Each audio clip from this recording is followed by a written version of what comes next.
సంతోష్ గారిని మాట్లాడవలసిందిగా రిక్వెస్ట్ చేస్తూ ఉన్నాం. గుడ్ ఈవినింగ్ అండి, అందరికీ నమస్కారం. ముఖ్యంగా print media and electronic media మీ అందరికీ ఇక్కడ వచ్చినందుకు హృదయపూర్వక కృతజ్ఞతలు. థ్యాంక్స్ ఫర్ యువర్ ప్రజెన్స్ అండి. మూవీ గురించి మాట్లాడాలంటే సొసైటీలో ఉన్న ఒక ప్రాబ్లం మీద బేస్ చేసుకొని మా డైరెక్టర్ దాని చుట్టూ అల్లుకున్న కథ ఇది. ప్రాబ్లం పాతదే, స్టోరీ అండ్ స్క్రీన్ ప్లే చాలా కొత్తగా ఉంటుంది. సినిమా చూశాక స్క్రీన్ ప్లే ఇదేంటి ఇలా ఉంది అనే ఒకరు అన్నారు, అరే భలే ఉందిరా అనే రేంజ్లోనే స్క్రీన్ ప్లే ఉంటుంది. ఎందుకంటే నేను సినిమా చూశాను, ఫస్ట్ కాపీ చూశాను కాబట్టి చెప్తున్నాను.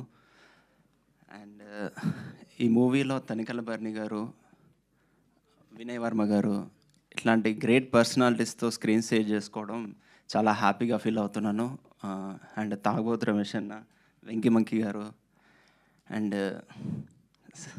సత్యం రాజేష్ అన్న, థ్యాంక్ యూ. వీళ్ళందరితో స్క్రీన్ షేర్ చేసుకోవడం చాలా లక్కీగా ఫీల్ అవుతున్నాను. ఇలాంటి ఆపర్చునిటీ వచ్చినందుకు I'm feeling great.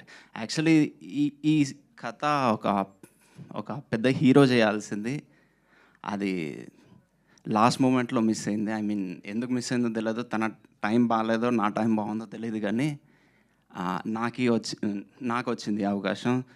Thank you bro, నాకు ఈ ఆపర్చునిటీ ఇచ్చినందుకు.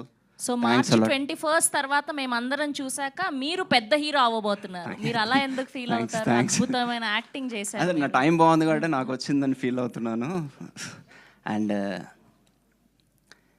ఎడిటింగ్ అండ్ డిఓపి చాలా కష్టపడ్డారు. సినిమా రిజల్ట్తో సంబంధం లేకుండా ఈ సినిమా తర్వాత ఏదన్నా చాలా అవకాశాలు వచ్చాయి. వీళ్ళిద్దరికి చాలా మంచి అవకాశాలు వస్తాయి. ఆల్ ది బెస్ట్ బ్రో మీకు అండ్ చందు గారికి.